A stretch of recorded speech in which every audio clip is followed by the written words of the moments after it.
সন্দীপ ঘোষকে গ্রেফতার করল সিবিআই। রাতে আর ফিরতে হবে না আরজি করের প্রাক্তন অধ্যক্ষকে।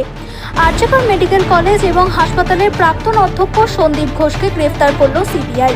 তবে সূত্রের খবর, আরজি কর মেডিকেল কলেজ এবং হাসপাতালের তরুণী চিকিৎসকের ধর্ষণ এবং খুনের মামলায় তাকে গ্রেফতার করা হয়নি। দুর্নীতি মামলায় তাকে গ্রেফতার করা হয়েছে বলে সূত্রের খবর। আর সেই খবর পৌঁছানোর পরই উচ্ছ্বাসে ফেটে পড়েছেন জুনিয়র ডাক্তাররা।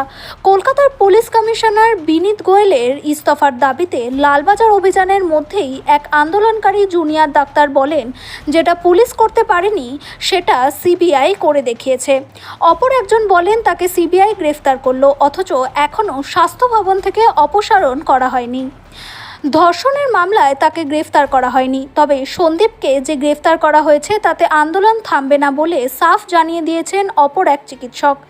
ফিয়ার্স লেনে ধর্নায় বসে থাকা এক জুনিয়র চিকিৎসক বলেন, ধর্ষণের মামলায় তাকে গ্রেফতার করা হয়নি, দুর্নীতির মামলায় স্যারকে গ্রেফতার করা হয়েছে। তাই দিদির যারা আসল দোষী তাদের খুঁজে বের করতে হবে। আমাদের আন্দোলন চলবে। কিভাবে সন্দীপকে গ্রেফতার করলো সিবিআই?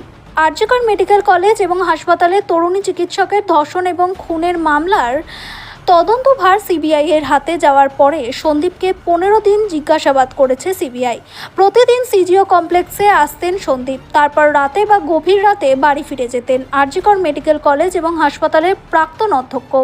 তারই মধ্যে দুর্নীতির অভিযোগে তার মধ্যে তদন্ত শুরু করে সিবিআই।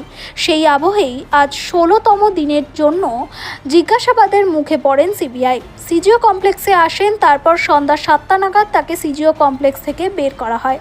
গাড়ির পিছনের সিটে মাঝখানে বসানো হয় সন্দীপকে।